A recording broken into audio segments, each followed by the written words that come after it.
Hey everyone, it's Mark, your firefighter, realtor, and out-of-state investor. Today I have a special guest on, Nick Hutchison, and he is the founder of BookThinkers, and he is 29 years old, and he just amazes me with what he's already built and what he's working on. But welcome to my channel, Nick. Mark, I appreciate the compliments. You're very kind. And yeah, excited to see where we go today with this conversation. Yeah, so why don't you give my audience a little backstory on who you are and kind of what you're working on right now? Sure. So I am the founder of a company called BookThinkers. We serve mission-driven authors by helping them promote and market their books. We've got all types of services related to that. And I built this company over the last 6 or 7 years because books changed my life. And I just believe in the positive power of personal development books about conversations like this with you, Mark. And so that's a little backstory on me. I mean, if you want to go a little bit younger, when I was growing up, I was a football player. I was captain of the high school wrestling team. I was more of the jock stereotype. In fact, I never even read a personal development book until my early 20s. So it was not something that I knew I wanted to work in full time. It was not a type of person I knew that I wanted to support until more recently. But once I started reading, man, I got hooked. So that's actually going to lead me to my first question is kind of in this day and age with so much technology, you got podcasts, you got ebooks and whatnot, but so why books now? Like, how did that come to play? So I was a junior in college and I had just accepted this internship going into my senior year. I was going to work at this software company over the summer. And like I said, not a book reader, but I start going on these local sales calls with the director of sales at that company, and he starts putting on these personal development style podcasts.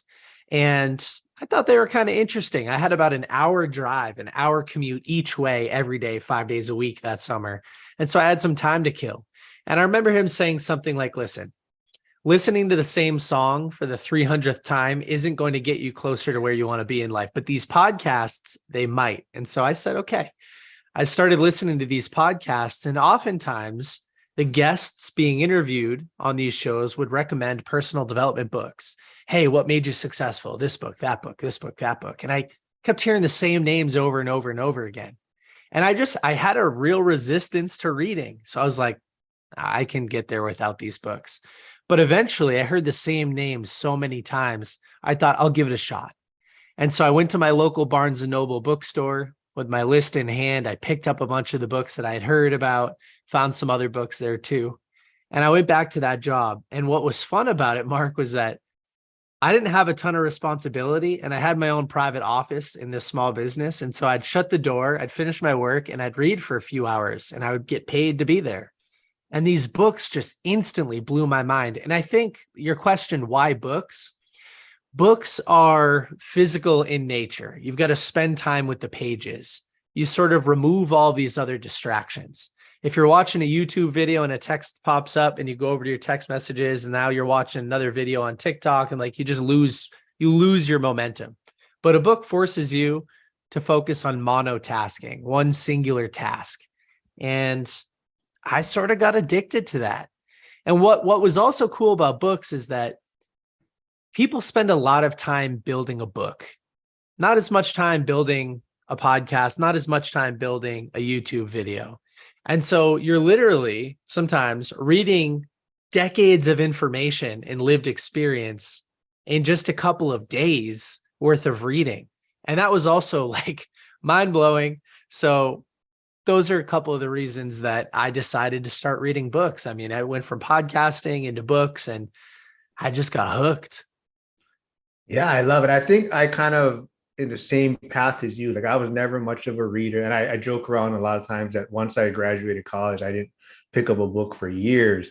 And once I started getting that mindset change and real estate and personal finance, I started reading books. And like you're saying, it's just a different feeling, like holding the book, like turning the pages, and just a unique experience with that. And I think, like I said, I still enjoy podcasts and, audio books, but sometimes it's just good to, pick up a book and sit down and read it. You kind of get lost in it. Yeah, I agree 1000%, obviously. Yeah, no. So that's awesome. But you kind of touched on it though. Like so you were saying that you were never much of a reader when you were younger, right? So how did you, I guess, like really come up with this book thinkers idea, this platform? Yeah, good question. So I had ran my own house painting business in college. I had hired some friends. I'd go around door to door. I'd sell house painting jobs. And so I got a little taste for entrepreneurship. And I knew that I wanted to build my own business someday. My mom worked in retail management, which was a business type job, hiring, firing, managing. My dad was in apparel and footwear sales. So he was always out on the road selling. And yeah, I like the world of business. So I ran my own house painting business. I then took this internship. I worked at the software company. And although I was gaining a lot of experience learning from other more mature business people, I still thought, you know what? I'm not the best employee. I like to control my own schedule. I like to, yeah, have more control over my time. I want to work with people I want to work with. I don't want to work with people I don't want to work with. And so I just wasn't the best employee. And so I started meeting with one of my friends, Alec, and we were both reading a book, Think and Grow Rich by Napoleon Hill. And one of the concepts in that book is the concept of a mastermind. In that book, he says that 1 plus 1 can equal 3 because a third mind is created when two people are in the same room focused on the same kind of actions. So we would meet up and we would just talk entrepreneurship and we would generate lists of inconveniences or problems, right? Because we read that businesses are started to solve a problem. So what were we experiencing that we could solve? And what happened was I started to read so many of these books. I'm now in my senior year of college and around my graduation time, starting to make more money at this software job because I kept it through my senior year. I'm reading sales and marketing books, applying them, starting to make money, growing that company. And people took notice. Like I changed completely. And so people were asking me, what books are you reading? And I got that question so many times. I thought I should create a website or a social media page where I just document the books that I'm reading so that instead of typing up a summary every single time somebody says, oh, what was your biggest takeaway from Rich Dad Poor Dad? I could just send them a link to my book review. So that was kind of the original iteration of the business. It was like, I want to solve this problem of answering the same question so many times. And just to jump a little bit further into that story, Alec and I tried to monetize this idea of BookThinkers, this book summary platform. We tried to monetize it a few different ways. We tried to build a mobile application where readers could categorize their favorite takeaways from books. It didn't work. We didn't get it successfully built. We tried a few other things. But what did start to happen was our social media presence started to take off. And we started to connect with all these like-minded people. We were some of the most motivated people in our friend group. Not everybody was interested in books. But I started to connect with people from all over the States, internationally. I'd throw up a book that I was reading and other people from all over the world would start to comment on it. That audience started to grow. And eventually, this is how the business really started. Eventually, authors started to reach out and say, hey, Nick, I would love to pay you to review my book because your audience is my target reader. And if you talk about the book, they might buy it. I was like, whoa, never thought of that. Like I'm already reading for free. You know what I mean? So the idea of getting paid to read was pretty attractive. It's something that I was already spending my time on. And that was kind of our first taste of success and how the business started to grow. I love it. So you also mentioned that, so you do podcast interviews also too, right? Yes. Yep. So you've interviewed a lot of authors, you interview people for your podcast. Is there like a common trait that you find amongst these successful people that they have? Yeah, there are tons of them. On our podcast, I have interviewed so many of my favorite business celebrities and authors, people like Grant Cardone, Lewis Howes, Alex Hormozi, Patrick Bet-David. The list goes on and on and on. These are people that I look up to and that I love learning from. And with business celebrities, I'll say that the common trait is that none of them are superheroes. They're just normal people. They're just normal people who stuck in the game a little bit longer than everybody else.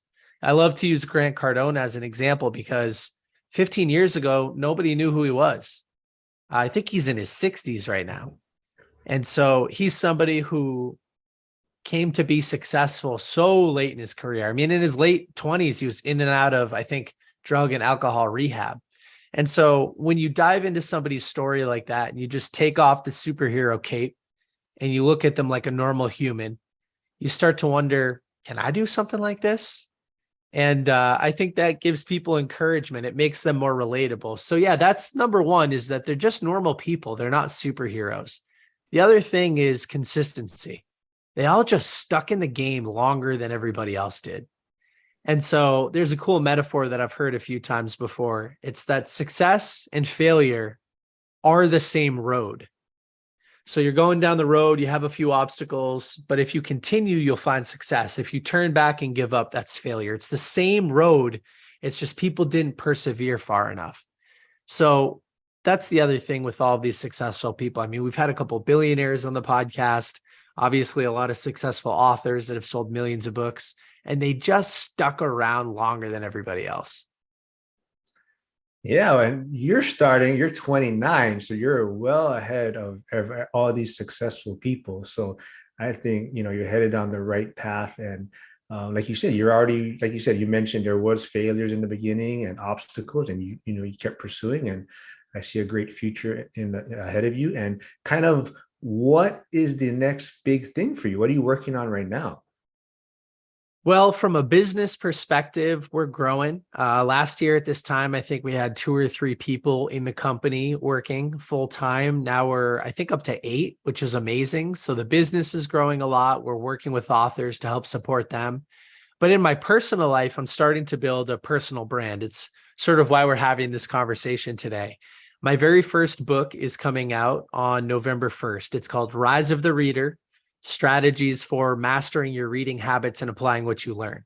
So without getting too much into the self-promo, at the end of the day, I believe the right book at the right time can change somebody's life. But the only way that information is translated into action and real behavior change is through more action. You have to work at it. You have to have the right techniques, strategies to take something from a book, put it in your life, test it, try it out, see if it works, measure the feedback. And so that's what I want to help people do, man, because listen, BookThinkers is a big community. Over the years, I've received hundreds of messages from people that say something like, hey, Nick, I'm reading all of these amazing books that you're recommending, or that you're, reading books from these authors that you're interviewing. And I get excited, but I don't know what to do with it. Like, I know I'm capable of doing more, but what's the first step? What's the next step? How do I do this? And so, yeah, I'm just kind of showing everybody what I did, because here I was less than 10 years ago, couldn't rub 2 pennies together, didn't have a business, didn't know anybody. I had no social media following. And 10 years later, this is what we've got. And it's unique and it's fulfilling. And it's like, I believe anybody can do this with the right tools. So what would be maybe like the key takeaway when someone picks up your book and reads it? Is it going to be more focused on your journey, your story? Is it going to be a little bit more like personal finance or entrepreneurship, or just personal growth? I think it's mostly personal growth.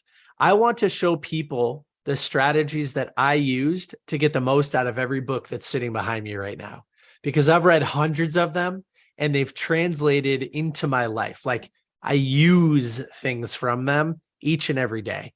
So that's what I want to help people do. I want to translate that information in these books into action. That's really the main ticket. There's a little bit of information about my backstory to kind of provide some credibility as to who I am and how I use these books to become successful. But most of the book is about action steps, strategies, frameworks for implementation, things of that nature.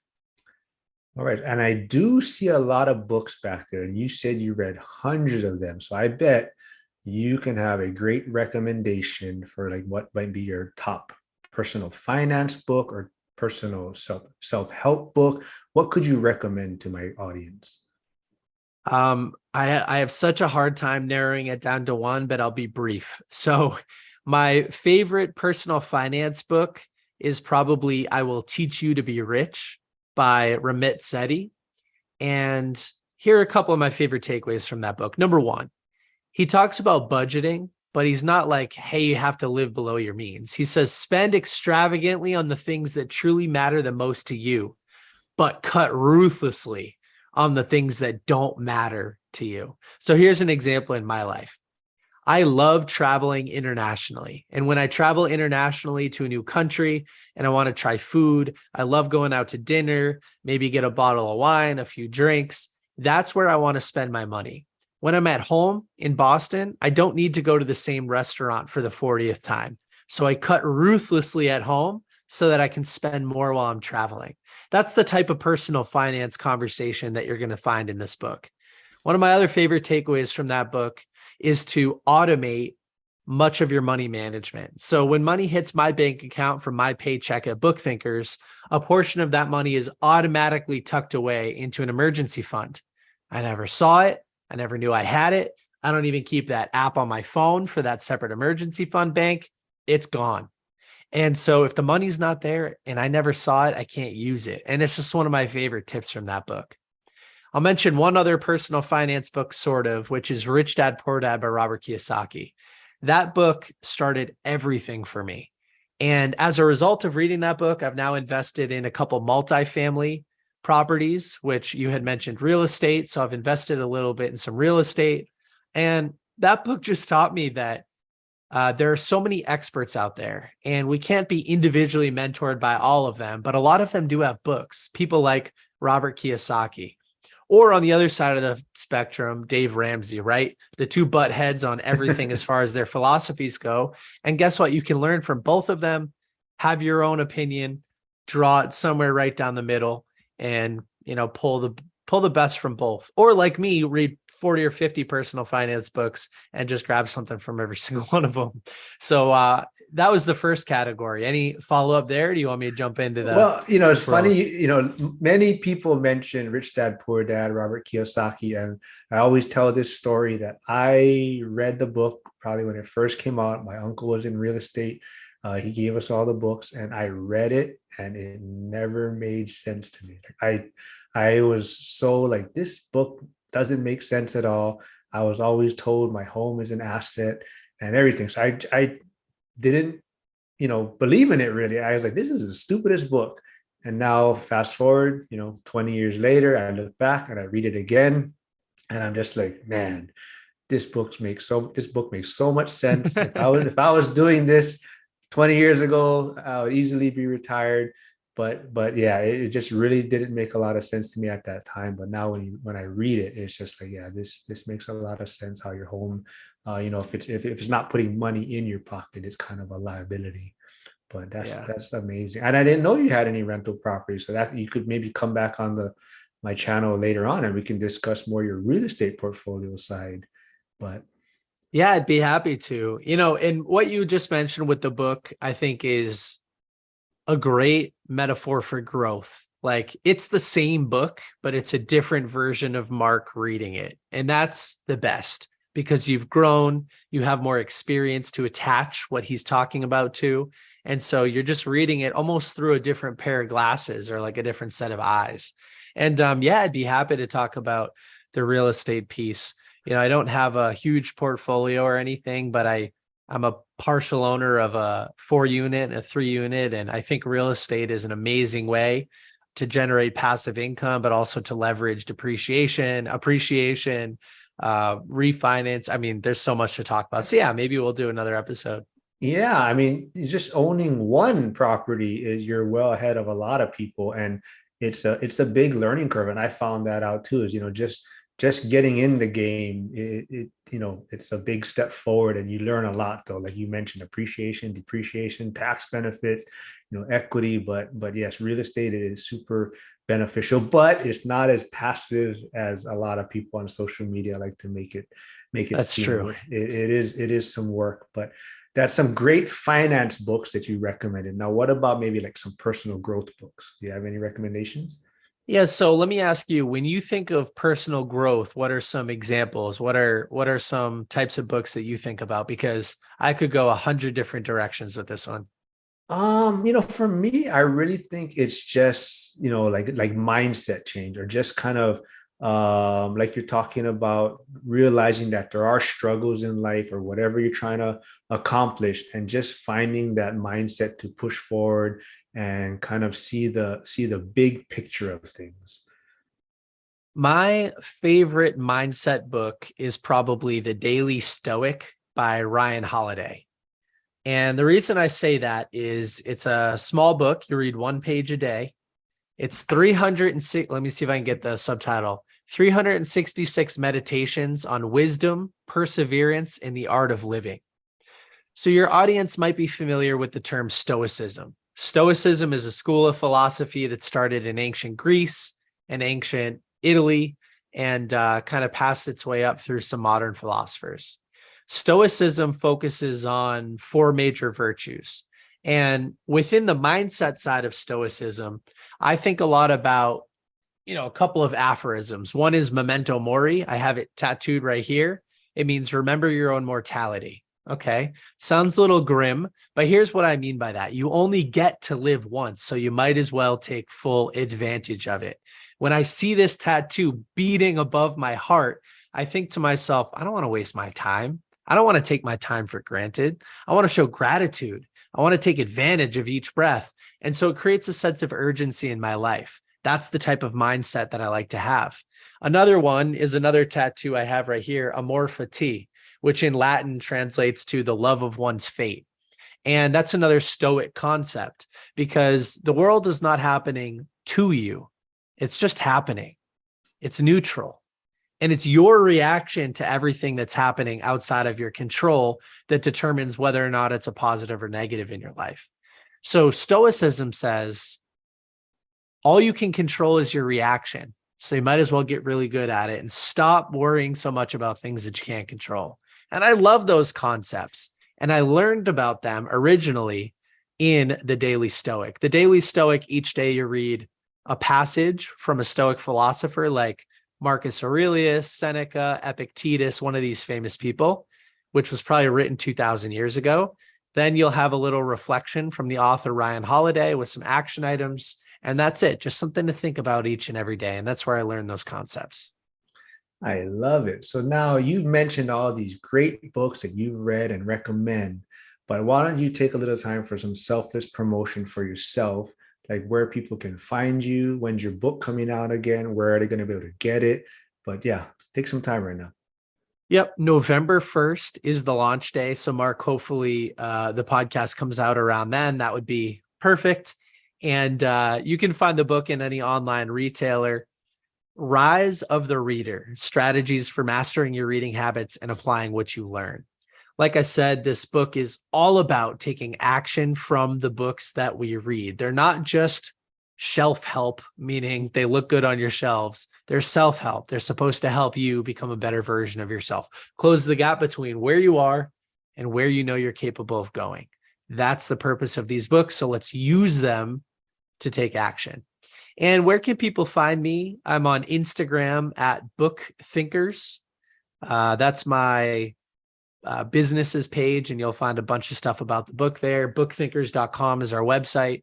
And I'm starting to build out a little bit of a personal brand, but I'll tell you what, for now, those are probably the places to go. So is Book Thinkers going to do a review on your own book? Yes, yes. And I think I'm going to have everybody on my team do individual interviews with me, and I'll be the author guest on our podcast I too. love it. I love it. Well, before we go, I do, I follow you on social media, and I saw an interesting post you put out there. And that's going to kind of be my final question for the day. But can you kind of talk about your tattoo? And there was kind of this poem you were talking about two wolves. But can you kind of go into that a little bit? Yeah, absolutely. So I have a tattoo for everybody that's just listening and can't see this on my right forearm, and it's of two wolves. And I got this tattoo a couple of years ago in Lisbon, Portugal. The wolf is the national animal of Portugal, so I thought it was a good place to go get it. So the poem goes like this, or something like this. An elder Cherokee Indian is talking to his grandson. The grandson says, he says to the grandson, "Hey, there's a battle going on between two wolves inside of all of us. One represents all of the good things in life. altruism, gratitude, joy, forgiveness. But the other one represents all of the negative stuff, the hate, the evil, the greed, the envy. And the grandson looks up and says, well, which one wins? And he says, the one you feed. And the reason that I love this tattoo is it's a reminder to feed the good stuff. Our brains have this really interesting mechanism called an RAS. It stands for reticular activating system. It's like a filtering mechanism for our brain. And the more that we decide to focus on something, the more of that we're going to focus on. It's like when you hear a yellow car and all of a sudden you walk outside and you see a yellow car and you're like, I never see yellow cars. Well, it was always there. You just weren't focusing for them. Now you are, so you're going to see them a little bit more often. I try to do that with the positive things in life. I try to look for gratitude, joy, kindness. I like to focus on those things so that I can receive more of them, feed them in my life. And it all kind of snowballs in the right direction from there. So that's the story behind the tattoo. I love it. Yeah, I saw that post you put out and I was, oh, yeah, I love this. And I was, we were just about to connect and you're going to come on my channel. And I was like, oh, I want to bring that up and learn more about that. But I don't have any tattoos, but you're talking about tattoos. And one that I always kind of was interested in getting, if I ever was to get one, was kind of like you were saying, like I wanted to always get like a Grim Reaper on my back. Like you Get said, it? like death is around the corner. Like you're saying that to be focused and in a hurry to keep pushing forward, and it's right there. You never know when death is around the corner for you. But Yeah, I have a skull on my calf over here, and I have a couple hourglasses as well because time is moving. yeah, yeah. Time is moving. Well, thanks, Nick, for coming on. This was great. And like you said, yeah, your book will be out November 1st. And I recommend everyone to go check it out. Go follow you on social media. But then we'll have you back on, maybe talk about your real estate portfolio next time. Yeah, Mark, listen, it was a pleasure. I really enjoy you and everything that you're doing. So if I can ever be of service to you or the community, just let me know. All right. Thanks, man.